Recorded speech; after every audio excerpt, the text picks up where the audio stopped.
podcast with the Concacaf laser focus and the real team, the fake team. This is going to be like kind of a more current events thing. We're going to call it the news desk, talking about current events in Concacaf. Instead of just doing bonus episodes, we're going to have this kind of be a recurring thing where we're talking about what's going on in Concacaf. So this is the first news desk episode, and it is the biggest point in the cycle. We are at the March international break in 2022, the final round of World Cup qualifiers in CONCACAF. 3 spots in the World Cup on the line, a spot in the Intercontinental Playoff, and for one team, a lot of devastation about to happen in the next 2 weeks. So let's talk about this qualifying. First off, let's remind everybody where we're at. Donald, what are the current standings? Yeah, so I'm just going to mention at the off the top that the bottom 2 teams have been eliminated, Jamaica and Honduras. So we're not going to mention their point totals. Just mention that at the bet. They're gone. So, but they are still playing. They can screw it up for somebody else. But here is the standings as we see it right now. Canada is sitting on top with 25 points. The U.S. and Mexico are 2 and 3 after them. They both sit on 21 points, but USA holds a +9 goal differential, Mexico +6. In 4th place and holding that interconfederation spot is Panama with 17 points. They hold it by 1 point over Costa Rica, who sits with 16. And then with an outside shot, they cannot qualify outright for the World Cup, but they still have a remote shot at qualifying for the interconfederation playoff. That's El Salvador. They have 9 points, and they have to make up a lot with goal differential. So we've got really 5 teams fighting for 4 spots of staying alive. 3 automatic bids to the 2022 World Cup in Qatar this November.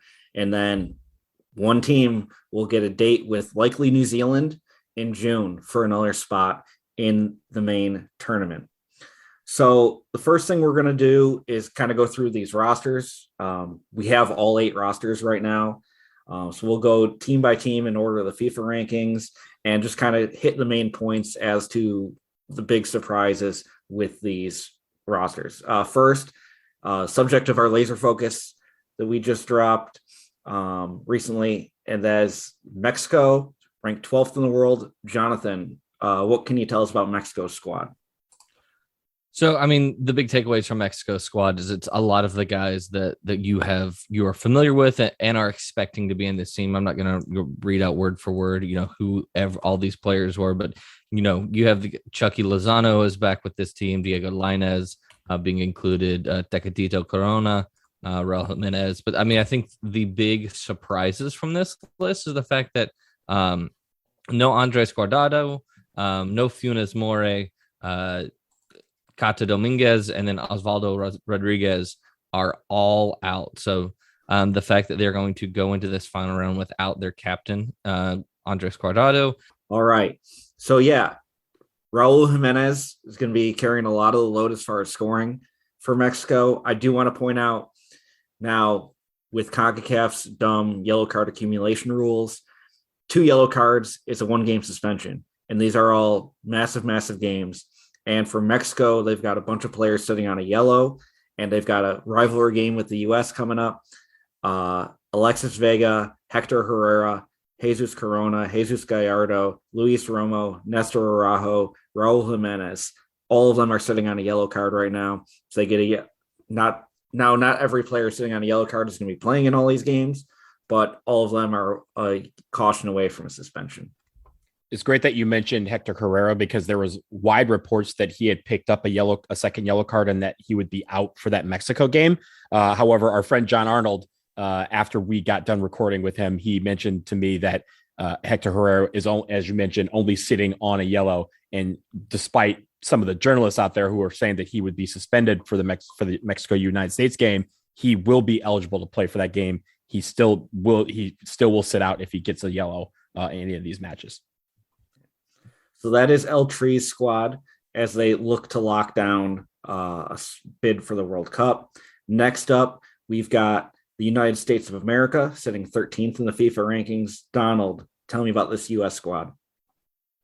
The United States are going through a myriad of injuries, especially the key players. I'm not going to list all the guys that have made the roster, but I'll actually start by noting the injuries that have kept some players out.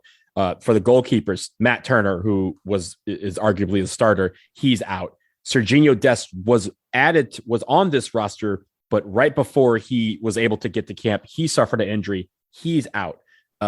You have Tyler.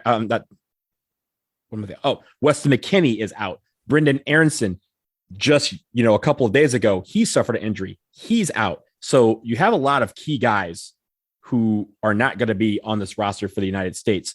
And what that means is there's going to have to be people who step up. We do welcome back some people who had injuries before, Aaron Long and Gio Reyna. Tim Weah also was back in this lineup. Jordan Pefok has been called back into this roster. Eric Palmer Brown is probably the biggest surprise of this group. He has not featured in World Cup qualifying to this point, but is on this roster. James Sands also makes this roster. And Luca De La Torre, who I thought had a great window in January, has earned another call up, and he gets the call up as well. So there's still some wiggle room here. Brendan Aronson is not coming into camp. So Greg Berhalter could pick another person to come in his place. But right now, as it stands right now, the U.S. is going to be searching for goals, and they're going to be searching for people to really command this team. And some key players are missing, and it's going to be interesting to see how they deal with that. Yeah, you mentioned Luca De La Torre. I think he's going to bear the brunt of missing Weston McKennie. They're going to need someone to really step up in the midfield, and I think he's a key candidate after having a great performance against Honduras. As far as the yellow card watch, John Brooks is on this list, but he did not get called in. The players on the roster who are sitting on a yellow card going into a rivalry game at the Azteca: DeAndre Yedlin, Jordan Pefok, Tim Weah, Tyler Adams, and Zach Steffen. All of them one yellow card away from a suspension. Up next, we've got the 33rd ranked Canucks. Canada on the verge of booking their first trip to the World Cup since 1986. It's almost just a formality at this point. They've had a great final round of qualifying, and they've got most of their key players in the lineup. I mean, Tajon Buchanan will be there. Daniel Henry is going to be there. Jonathan David's going to be there. But they are missing a few key players. Alphonso Davies, he still has not returned fully from the complications of COVID-19. It made him miss the January window. Also unavailable for this camp due to medical reasons are Samuel Piette and David Weatherspoon. So they're missing a few key players, but they are on the verge of locking up a spot in Qatar. Next up, we've got Costa Rica, ranked 42nd in the world. Jonathan, what do we want to point out about Costa Rica's squad?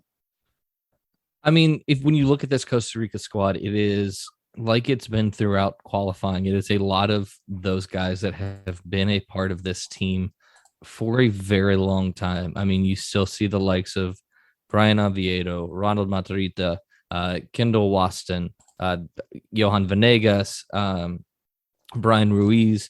I mean, and so, I mean, looking at this lineup, there's not a lot of surprises. I would say that probably my biggest surprise is there continues to be some of the younger players and guys that have kind of seen some of the next generation, like even guys like Randall Leal, who aren't getting a call up. And it's kind of clear that Luis Suarez is really banking on experience with this lineup heading into this crucial final window.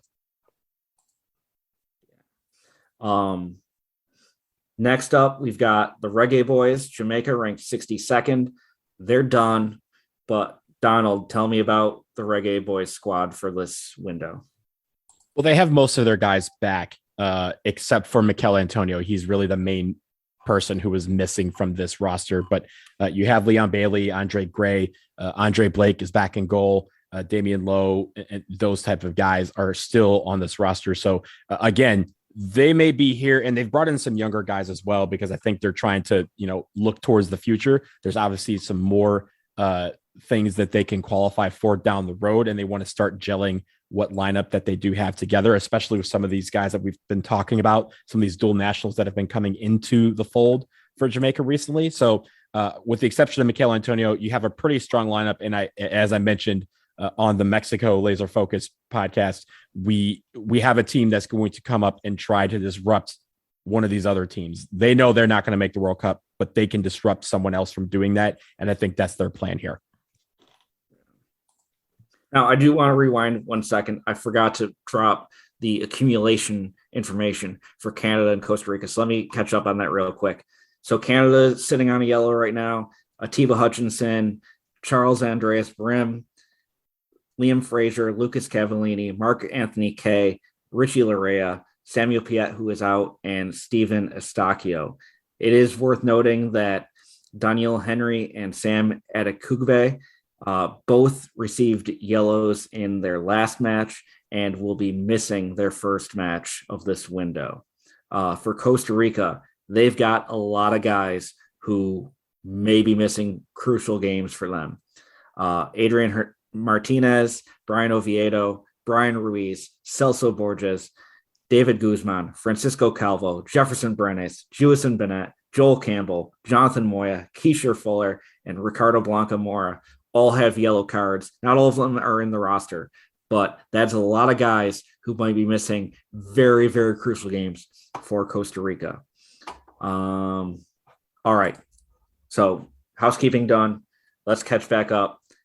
Panama, Jonathan, tell me about Panama's squad. It's ranked 63rd in the world. So Panama comes into this match really at a crucial point. They're sitting fourth in the table. And so, head coach Thomas Christensen, really had in his pregame press conference, calling for everyone to be united behind this team because, they have these 3 games with the opportunity to go into the World Cup. Looking at the roster, it is, a lot of, the guys that have been there throughout qualifying and for years, but there are a few interesting call-ups of note. So there was 4 new players that they got to call up. So Eric Hughes, Jose Cordoba, who's playing in Bulgaria, and Victor Medina, who all got the call for these games. Yeah. Now Panama, they're actually going to be missing 3 players for this first match due to yellow card accumulation. Armando Cooper, Eric Davis, Jose Fallardo, all sitting out this first match of the window. So they will be back for the second match against the United States, which will be a crucial one. Adalberto Carrasquilla and Michael Murillo currently sitting on yellows for Panama. Next up, we've got 70th ranked El Salvador.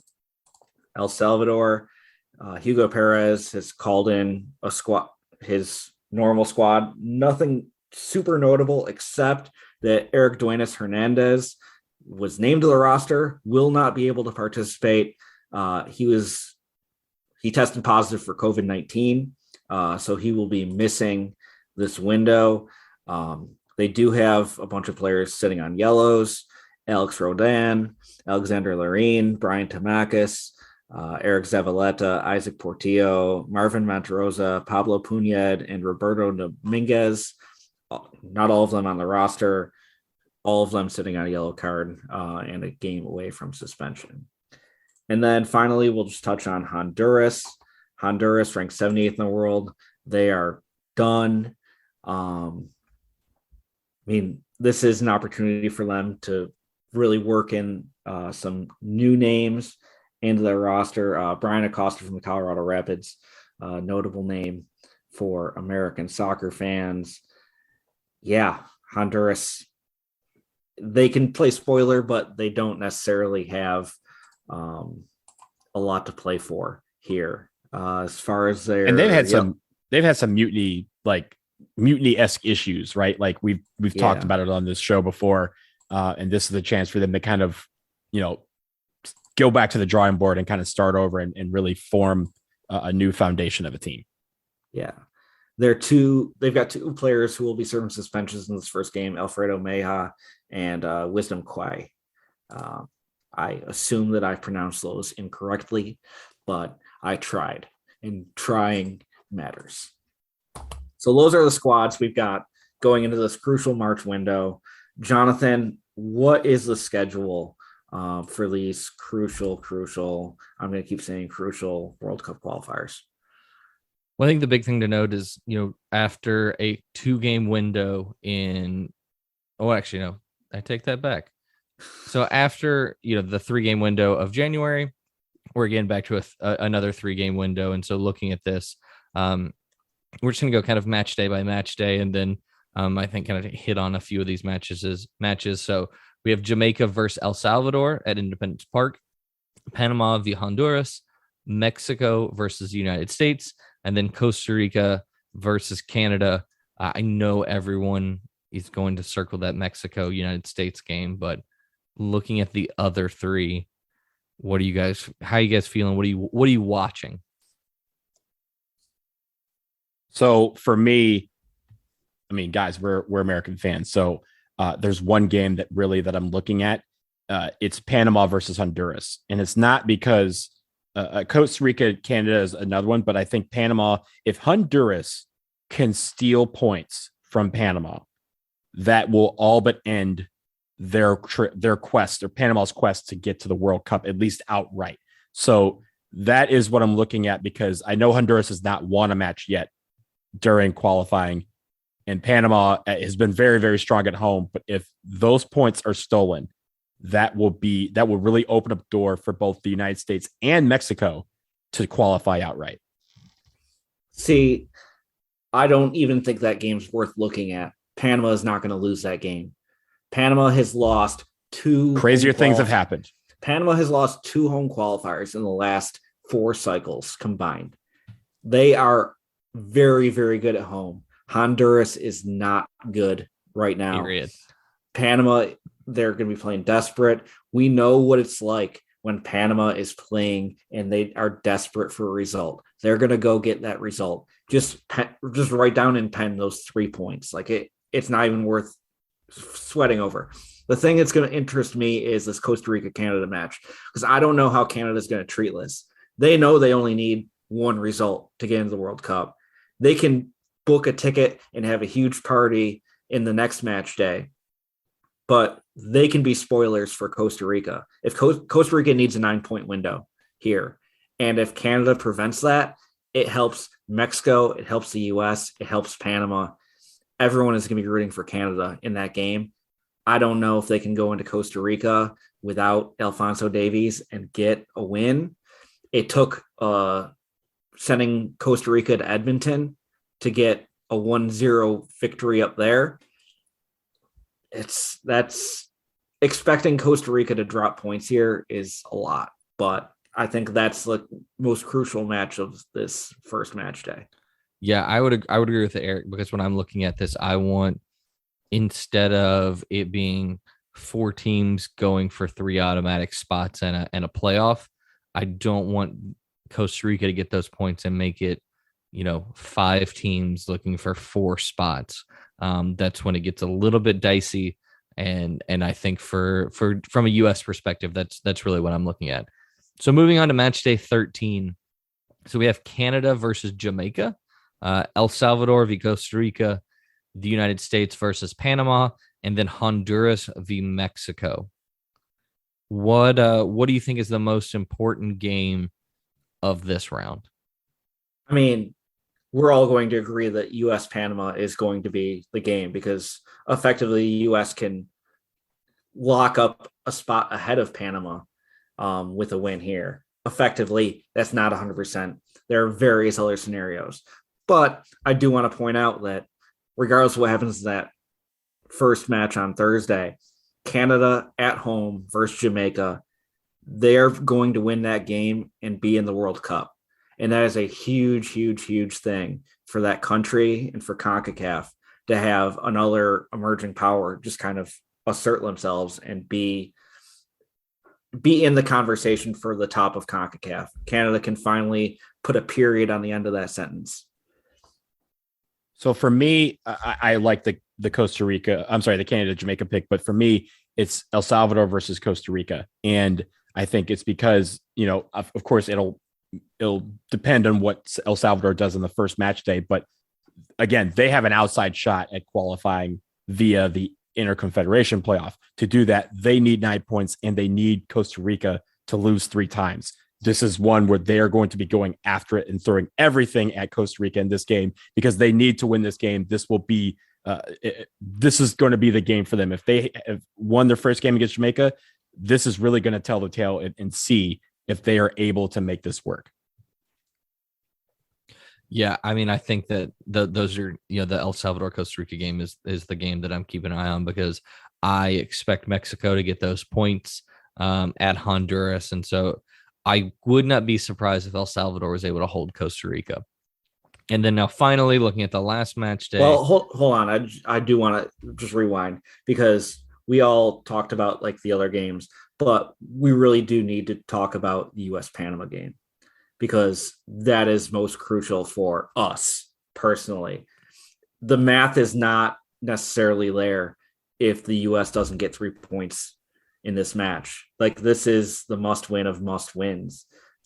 I mean, I'm in panic mode, but how do you guys feel about this matchup? Because the U.S., I mean, we've talked about these 3 match windows and what it does to teams. The U.S. hasn't won the second match of these 3 match windows at all. Like, this has been a struggling point, and this is a game they can't struggle in. I mean, I would be more concerned and more panicked if this was on the road, giving the U.S.'s the form throughout qualifying of the second window game. I still think that United States, while I am not panicked, I am concerned. And I'm trying to keep I'm trying to keep myself from panicking. And so I'm going to talk myself through therapy right now. But I think that it is a crucial game, and it's because not only because it's the second game that they've struggled in, because it is against the team that is closest to taking your spot as an automatically qualifying team. So, I mean, Donald, how do you feel? I feel fine about it. I'm not a guy who panics. You guys know me very well. I don't panic about small stuff. Even when we were in Trinidad, again, it was one scenario out of 27 that happened. I wasn't panicking then because it's not a panic situation until it happens. But I think at that point it's too late to panic. So I don't have to panic about it anymore. All you got to do is react to what you're seeing in front of you. But for that one, I mentioned it before, the magic number to clinch over Panama is 5 points, and they can take care of that with one win, because plus 3 on one side, minus 3 on the other, that's 6. They will be done. And I think I feel comfortable about it. Is the only real thing I'll say about Florida. Going to Orlando, the United States is undefeated in Orlando. They're undefeated at Exploria Stadium, and they're undefeated in every single time we play Panama. It just so happens that we like to play them on this last couple of match days, and we like to do it in Orlando. So I am very, I think that they can get this win here. I'm not going to say I'm confident. I'm not going to say that I'm panicking. I'm right in the middle. This is a game that they can win. They just have to go out and do it.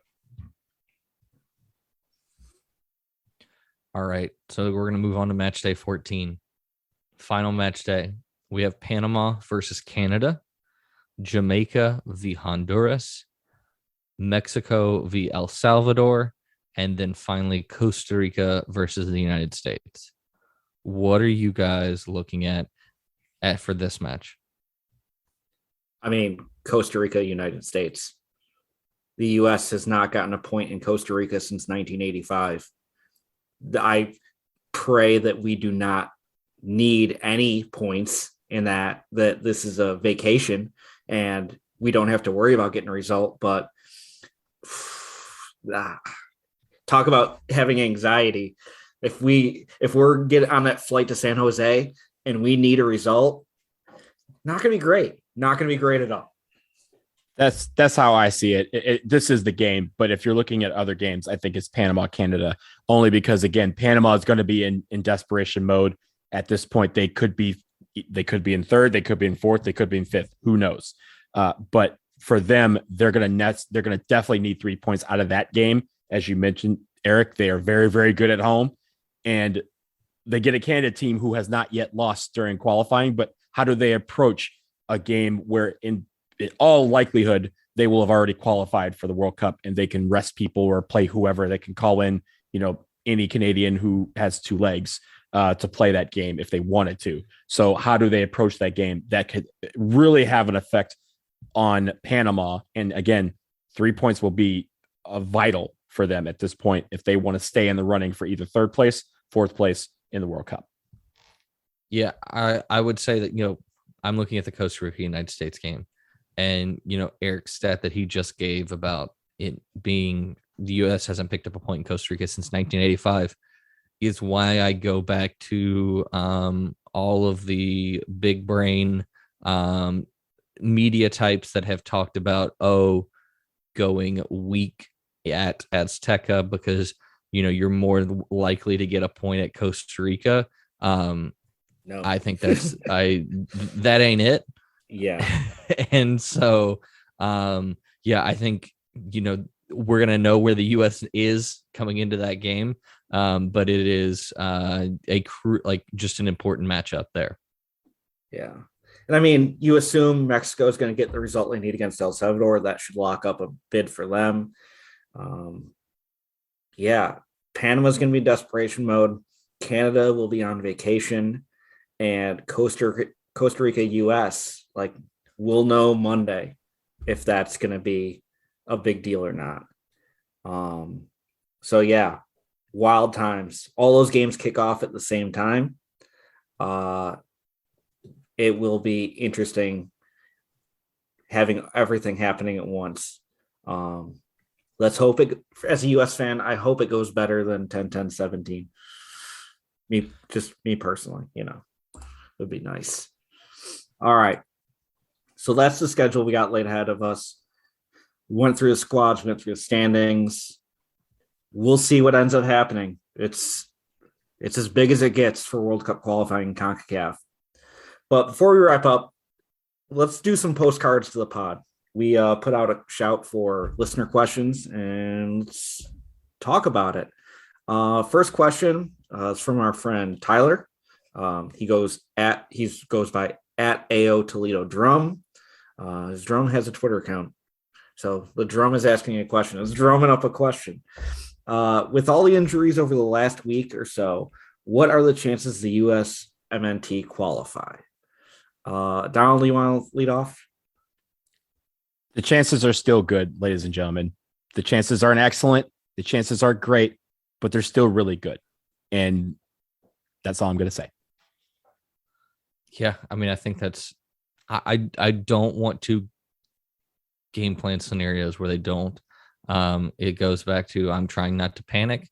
Chances are good. Yeah. See, as the resident panicker here, the chances the U.S. qualifies are high.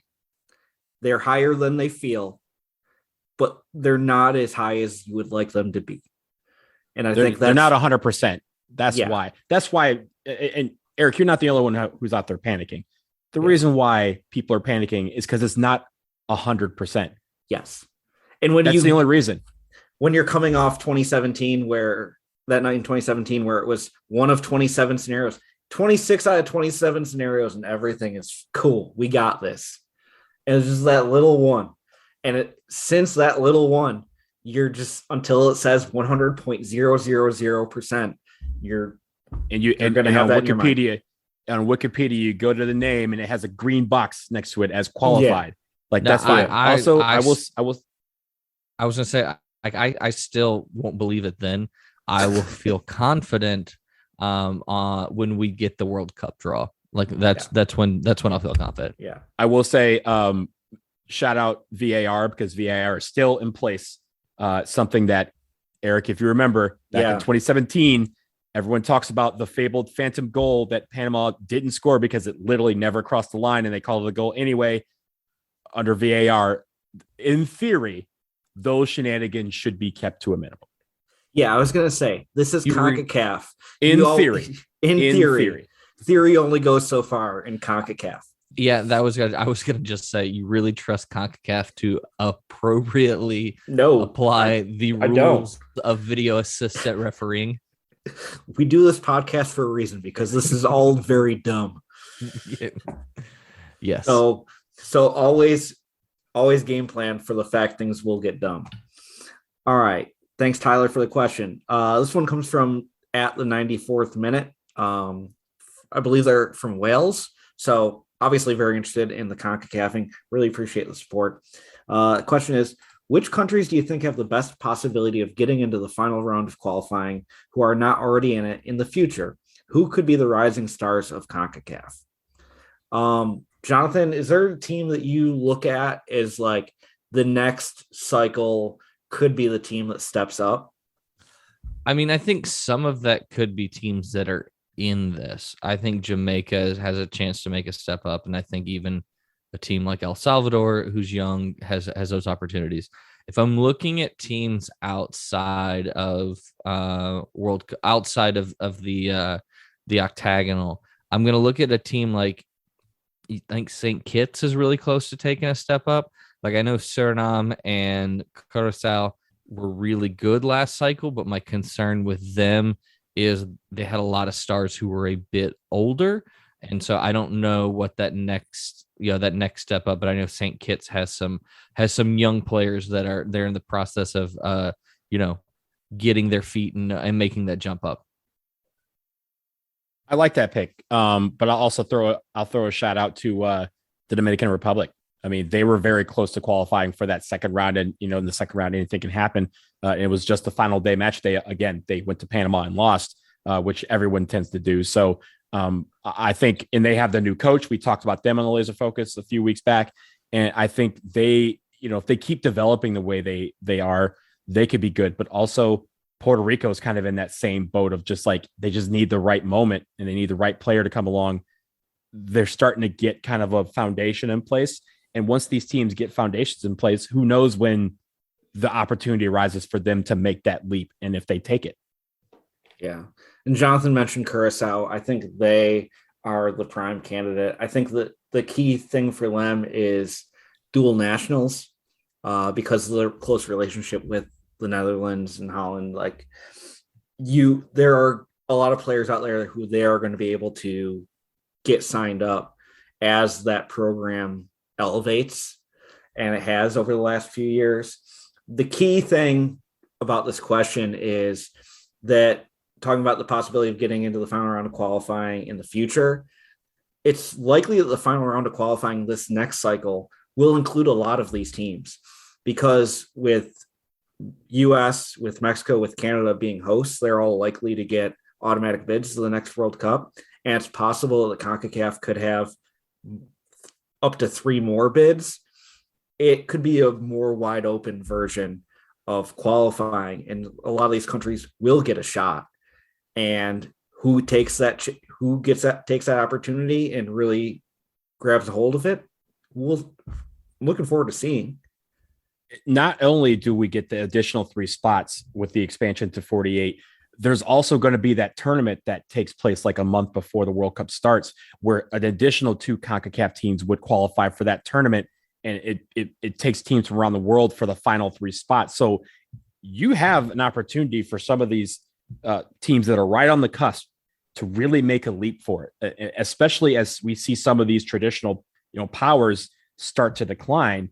This is an opportunity for someone to step up. It's just a matter of who. And again, it's going to be time and place and opponent, but who gets that shock victory over a team that doesn't expect it and uses that as confidence to build. That is going to be the question over the next couple of years. Yeah. So we will see. Again, we don't know what qualifying is going to look like quite yet. CONCACAF doesn't know what qualifying is going to look like. Yeah. Let's worry about that after December 2022. But thank you. That's at the 94th minute on Twitter. Give them a follow. Appreciate the following. Our final question comes from a patron, dear friend of ours, Jen. She passed along this wonderful question. if you could change the outcome of one of the U.S. games so far, which one and why? I think there's only one right answer here. What And is it? I think it's Panama versus the United States. I think if you change that to a win, it is an automatic 6-point swing between the US and Panama. So the US not only sits on 24 points, it's in 3 points less for Panama, and we're looking at a situation where we feel we may not be 100% qualified, but we're sitting in a situation where you likely need a point to qualify. Donald? That's the right answer. For all the things that Jonathan mentioned, I will throw in I'll throw in a honorable mention. At least for me, it's Canada away, because if Canada, if that's a draw or a win, Canada also is in a position where they need like a couple of wins and some help, whereas the United States could probably be sitting pretty in the position that Canada is in right now. So I would do that. And honestly, I would say Canada away, yes, but you can also take the Canada game in Nashville. If that's a win for the United States, again, the United States is still sitting pretty, and Canada still has a little bit where they have to kind of, pucker up a little bit like some American fans are doing. Yeah. And I mean, I do think the easy answer is that game away to Panama in October, because it does have such massive implications on the situation that we're in right now. For Milo, man, US home to Canada in September, if that game is a win, like the vibes of the entire round of qualifying are very, very different. If all of a sudden that's a 7-point window, if you're going into that Canada away game knowing that you beat them at home, like Canada isn't necessarily a top dog that they've been. Maybe there is less intimidation, but also like kind of, fuck Canada. Like I don't want to lose to them. So like, let's at least win the home game. And the fact that it was here in Nashville, like, they came into my city and got a result. I'm like, come on, But by the same token, we all went to Hamilton, Ontario, and froze our asses off. So, well, we were losers for doing that in the first place, Yeah, that's very true. Yeah, hey, I got bomb food and I got Tim Hortons, so I won. They can't take that from me.